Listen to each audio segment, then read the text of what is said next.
Ninatumai watazamaji na wasikilizaji wetu wote kwa neema ya Mungu mko salama.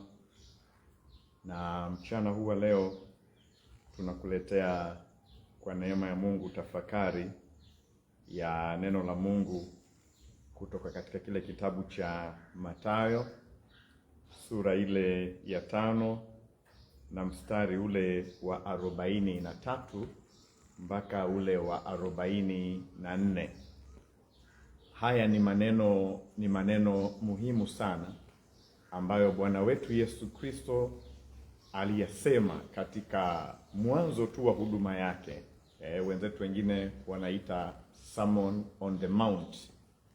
Ilikuwa ni hotuba kama ya kufungua vile utumishi wake na huduma yake na kuweka msingi wa mafundisho ya Kikristo, msingi wa yale yote aliyokuwa amekusudia kuyafanya au kuyanena. Biblia inasema mmesikia kwamba imenenwa, umpende jirani yako na umchukie adui yako.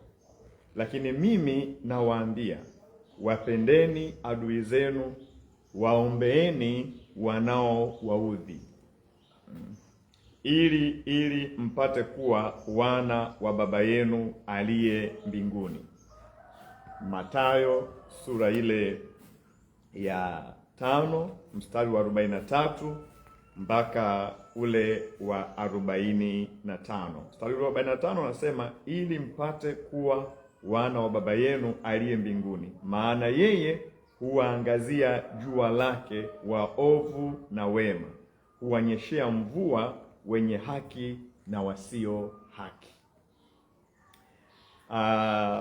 Ndugu zangu, moja kati ya mambo ambayo yanatukwamisha sana sisi wa Kristo na tunapata changamoto kubwa ya kitabia, ya kimahusiano, ni swala zima la upendo, na hasa kuwapenda maadui au kuwapenda wale wanaotuchukia sisi.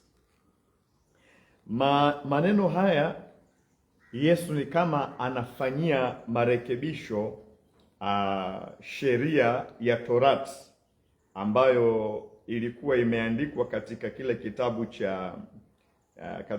cha Mambo ya Walawi sura ile ya 19 na mstari wa 18, ambapo sheria hii inasema kwamba usifanye kisasi wala kuwa na kinyongo juu ya wana wa watu wako, bali umpende jirani yako kama nafsi yako. Mimi ndimi Bwana. Hii ni sheria ya Mungu iliyokuwa inataka mtu asilipize kisasi wala mtu asiwe na kinyongo, lakini mtu ampende jirani yake. Mtu ampende jirani yake. Lakini wanadamu kwa utashi wao na mambo yao wakawa wameongeza vitu ambavyo havikuwa kwenye sheria. Na kitu walichokuwa wamekiongeza hapa ni kumchukia adui yako. Wayahudi hawa walikuwa wameweka swala la upendo katika mipaka, kwamba utampenda jirani yako, mtu wako wa karibu, mtu wa taifa lingine, mtu aliyo mbali na wewe, hivyo huyo upendo haumhusu. Lakini Yesu anakuja, anafanya marekebisho ya mambo haya. Anaambia kwamba mmesikia imenenwa kwamba umpende jirani yako. Mmefundishwa hivyo, umpende jirani yako na umchukie adui yako. Lakini mimi nawaambia, Yesu anaonyesha mamlaka yake ya kiungu, mamlaka yake ya kimbingu katika kubomoa misingi isiyo sawa katika masuala ya imani.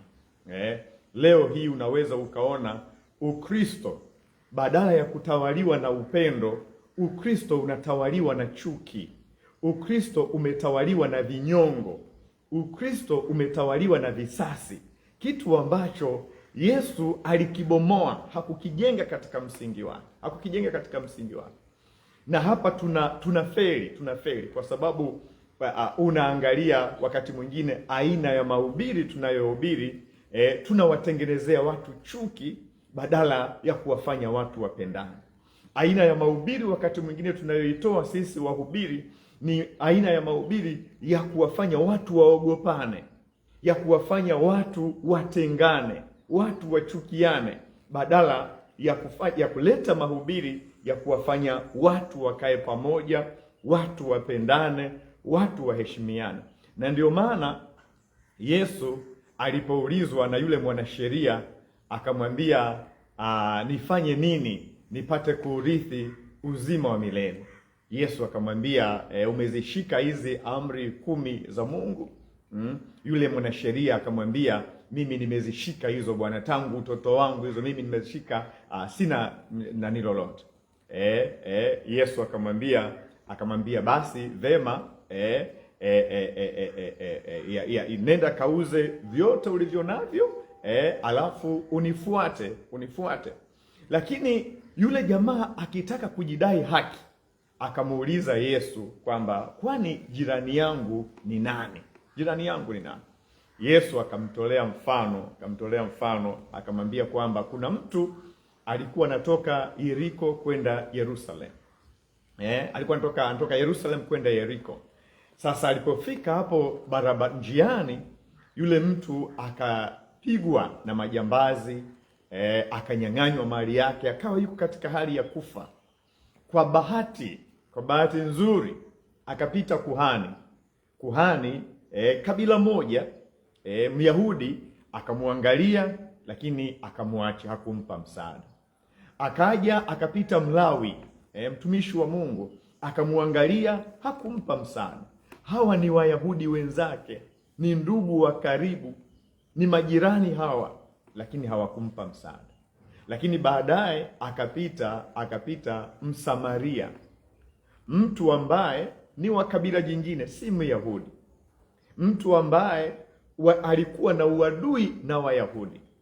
Lakini yule Msamaria akamhurumia Myahudi yule, akashuka kwenye punda wake, akamchukua, akamgeuza, akaanza kumsafisha vidonda na kumpakapaka divai, akamchukua, akamuweka kwenye punda wake, akampeleka mpaka mahali pa hospitali, akaomba pale kwamba apate tiba, apate pumziko, na akasema kwamba akirudi atalipa gharama zote. Alafu Yesu akamuuliza yule, jirani yako ni nani kati ya hawa watatu? Yule jamaa akasema, jirani yangu ni huyu mtu wa tatu, huyu Msamaria aliyetoa msaada. Umeona nini Yesu anataka kutufundisha? Yesu anataka kupanua swala la upendo, kwamba swala la upendo halitakiwi tu liishie kwa watoto wangu. Swala la upendo halitakiwi tu liishie kwa ndugu zangu.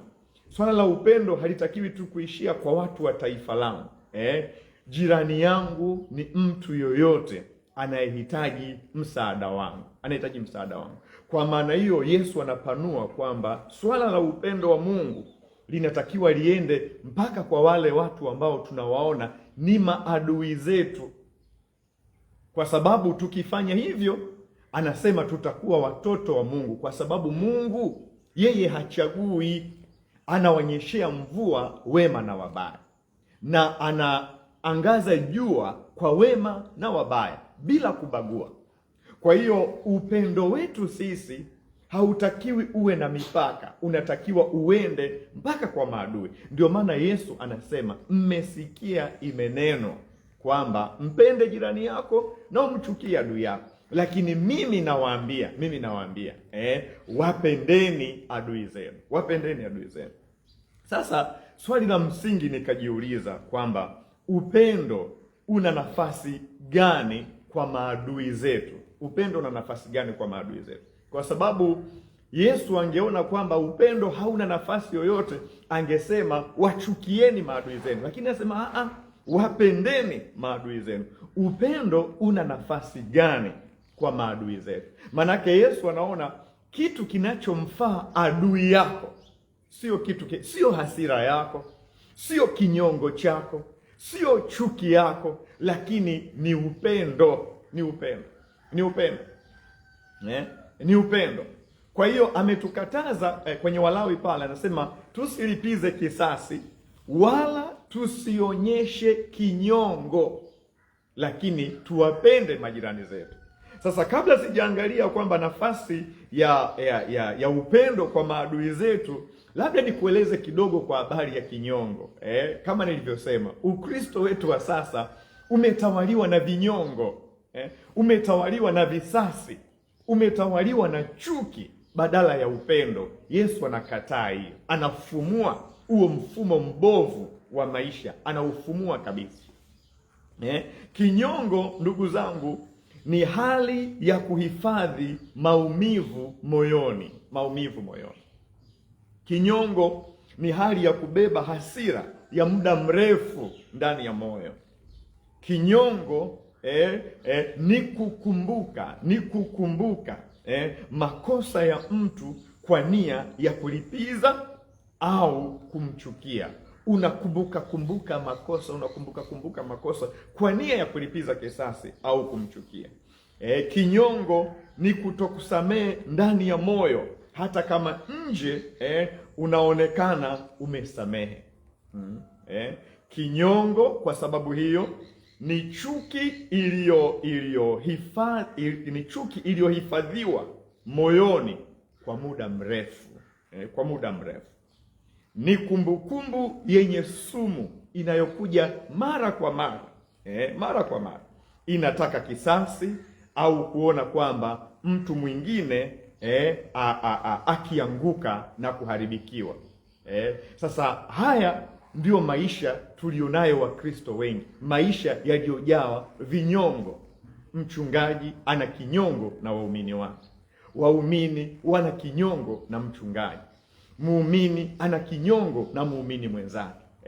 Biblia inasema tusilipize kisasi wala kuwa na kinyongo au vinyongo, lakini tuwapende majirani zetu na tuwapende maadui zetu. Bwana Yesu asifiwe sana.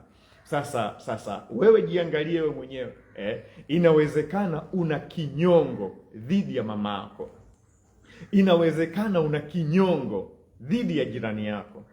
Inawezekana una hasira ya muda mrefu iliyojawa sumu dhidi ya rafiki yako. Alafu bado unaabudu, bado unatoa sadaka, bado unasema wewe ni Mkristo uliookoka, bado unasema unampenda Yesu Kristo.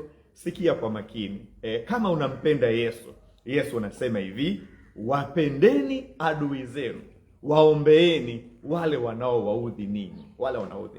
Anasema mmesikia imenenwa kwamba mpende jirani yako, mchukie adui yako. Lakini mimi nani? Yesu Kristo, mwanzilishi wa imani yetu, anasema wapendeni wale wanaowachukia, waombeeni wale wanaowaudhi. Sasa upendo una nafasi gani kwa maadui zetu? Upendo una nafasi gani kwa maadui zetu?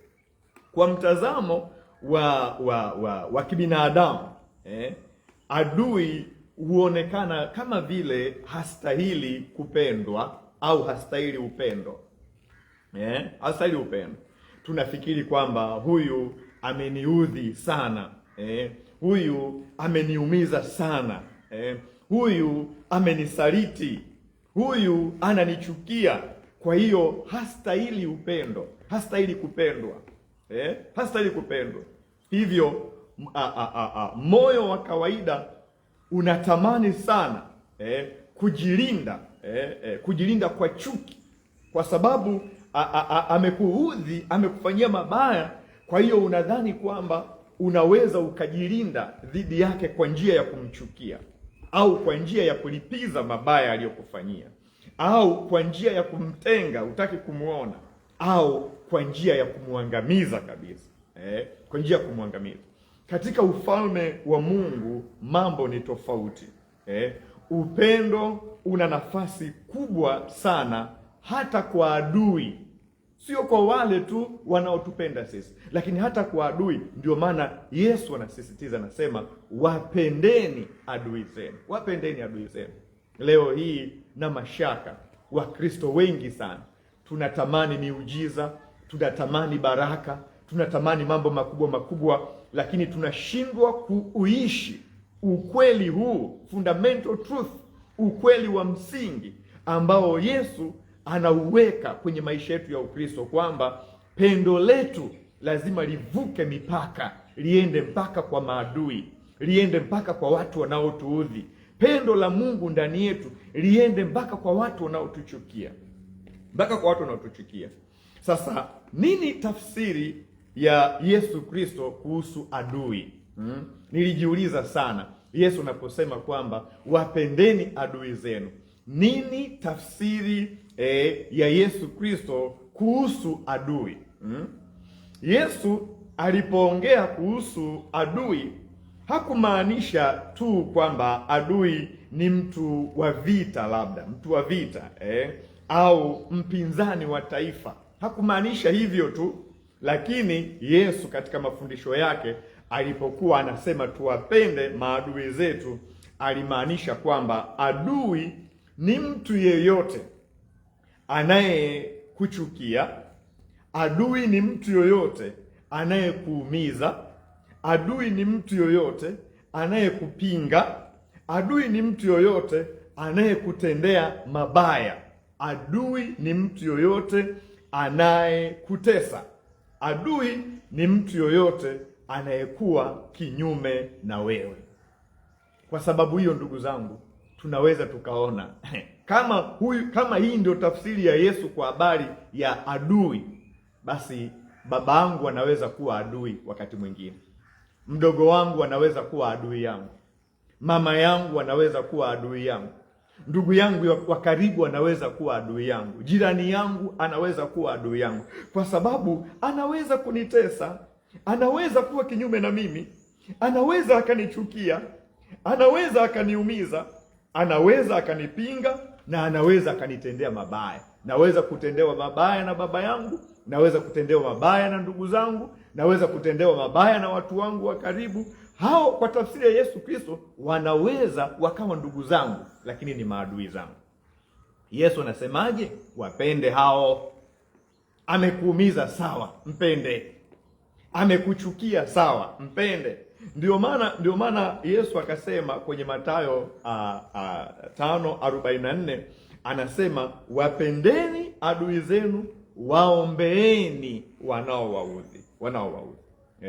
Tuna maadui katika mahusiano yetu ya kila siku. Kwa tafsiri hii ya uadui, maana yake kwenye mahusiano yetu ya kila siku lazima tu utakutana na jirani kama adui, mdogo wako kama adui, baba kama adui, sijui shemeji kama adui, lazima utakutana nao. Watu wako wa karibu wanaweza kuwa maadui zako, na unaweza kujikuta kila mtu anayekuzunguka unaweza kujikuta kwamba ni adui yako, kwa sababu kakuudhi huku, kakuchukia, kakusema vibaya, hapendi maendeleo yako. Unaweza ukajikuta umezungukwa na maadui. Sasa ukisema unawatenga maadui, utaishi na nani? Ukisema unawachukia, utawachukia wangapi? Ukisema unalipiza kisasi, utalipiza wangapi? Ukisema unaweka kinyongo, utawawekea vinyongo wangapi? Kwa sababu katika dunia adui ni mtu wa kuharibiwa, ni mtu wa kulipizwa kisasi. Adui kwenye kidunia ni mtu wa kuchukiwa. Lakini Yesu anaonyesha kuwa adui si mtu wa kuangamizwa, bali ni mtu anayehitaji neema ya Mungu. Kwa sababu ukiangalia sana, hata wewe unaweza ukajikuta ni adui kwa watu wengine. Labda umemchukia mtu mwingine, we ni adui kwake. Labda hujampenda mtu mwingine, labda umemfanyia mtu mwingine vibaya. Kwa hiyo kama adui ni mtu anayohitaji neema ya Mungu, basi ujue hata wewe unahitaji neema ya Mungu, kwa sababu unaweza ukawa adui kwa mtu mwingine kwa sababu ya matendo yako, Usijifikirie tu kwamba fulani ni adui yangu kwa sababu hanipendi, kwa sababu amenifanyia vibaya. Vipi wewe unapowafanyia wengine ubaya? Wewe unakuwa adui. Wakutenge, wakuache, wakukatae, wakulipizie mabaya. Ndio maana nataka kumwelewa Yesu sana anaposema wapendeni adui zenu. Maana yake na wewe utakapotengeneza uadui kwa mtu mwingine utahitaji huruma zile zile, kwa sababu Mungu anawataka hawa maadui hawa wafikirie toba, ili wageuke, waache njia zao mbaya, wamfuate Mungu aliye hai. Na ndio maana kwenye Luka sura ile ya 6 mstari wa 27 anasema watendeeni mema wale wanaowachukia ninyi. Watendeeni mema, msilipize kisasi. Yesu alijua kuna watu watakuchukia bila sababu, alijua kabisa, lakini hakuruhusu chuki yao ikuzalishie chuki ndani yako. Yaani usifanye chuki ya wanaokuchukia ikufanye na wewe uwe mwenye chuki. Yesu hiyo amekataa. Amekataa kabisa. Anasema chuki ya wanaokuchukia ikija kwako ikutane na upendo, ikutane na maombi, ikutane na mema, ili wauone ukuu wa Mungu wetu. Watu hawawezi wakauona ukuu wa Mungu kwenye chuki zetu. Watu hawawezi wakauona ukuu wa Mungu kwenye vinyongo vyetu. Watu hawawezi wakauona ukuu wa Mungu kwenye hasira zetu na visasi vyetu. Hapana. Yesu alimtazama Pita kama adui, kwa sababu Pita alimwambia kwamba usiende huko, uweze kuteseka. Yesu akamwambia rudi nyuma Shetani. Manake ni kama adui, lakini Yesu hakumchukia Petro. Bado alimpenda, bado alimuombea, kwa sababu alijua kwamba Petro anahitaji huruma za Mungu aliye hai. Huruma za Mungu aliye hai. Kwa nini Yesu aliweka msisitizo wa kuwapenda adui? Kwa nini? Sababu moja ya msingi ni kwa sababu chuki humfanya mtu afanane na mazingira chuki humfanya mtu afanane na giza analolichukia. Yani umechukiwa, umefanyiwa mabaya na mtu, umefanyiwa maovu na mtu, ukaamua kumchukia. Sasa wewe utafunikwa na giza la chuki badala ya kufunikwa na nuru ya upendo wa Mungu aliye hai. Ndio maana anasema tuwapende wanaotuchukia, ili tuwashe nuru ya upendo kwa maadui, wauone uweza wa Mungu, huruma za Mungu, upendo wa Mungu. Kwa sababu upendo humfanya mtu afanane na Mungu, lakini chuki humfanya mtu afanane na giza la chuki, na kwa sababu hiyo afanane na Shetani mwenyewe. Yesu hakusema tukubaliane na maovu wanayotutendea wengine, ila tusiruhusu uovu ubadilishe mioyo yetu mizuri kuwa miovu. Hapana. Maovu ya wengine yasitubadilishe wema wetu. Sisi hatukuumbiwa uovu, sisi tumeumbiwa wema. Kwa hiyo hata kama watu wangetutendea maovu yao yasitutengeneze sisi tukawa waovu kwa kulipiza kisasi.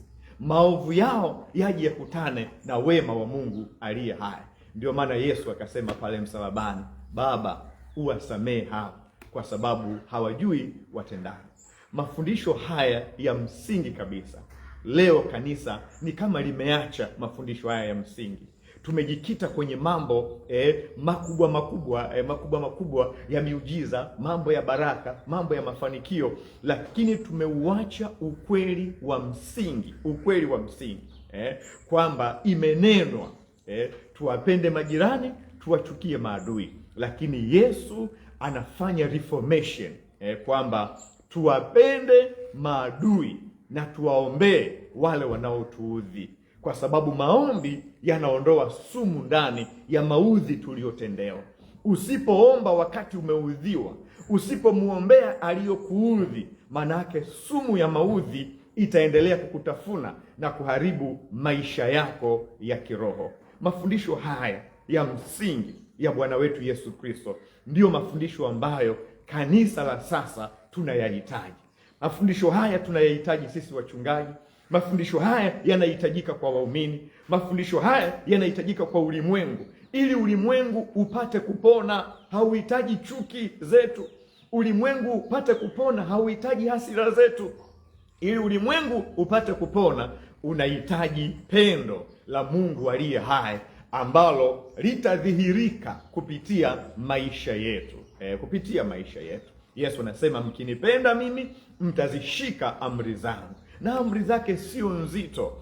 Tukizishika amri zake, mojawapo kati ya amri yake ni kwamba tuwapende maadui, tuwapende, tuwaonyeshe huruma za Mungu, tuwaonyeshe wema wa Mungu wetu, tuwaonyeshe tabia ya ufalme, ili nuru iliyobebwa na upendo ikawaangaze, wamjie Mungu aliye hai.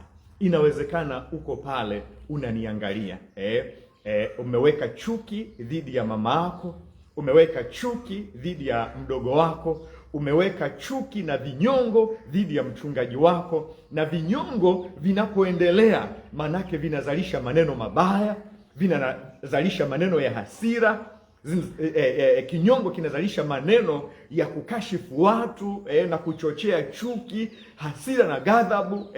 Uko pale umejawa na vinyongo, umejawa na kisasi, maneno ya hovyo yasiyomtukuza Mungu, lakini bado unajiita Mkristo, lakini bado unajiita mtumishi wa Mungu, lakini bado unajiita mpako wa mafuta wa Bwana. Nataka kukuambia hapana. Mchana wa leo neno hili la Mungu likakubadilishe mtu wa Mungu, na nguvu ya Mungu ikakuguse mahali ulipo, ukaombe toba na kumlilia Mungu aliye hai kwamba akupe neema. Unajua, kumpenda adui huwezi kufanya hivyo kwa nguvu zako. Ni lazima neema ya Mungu ihusike.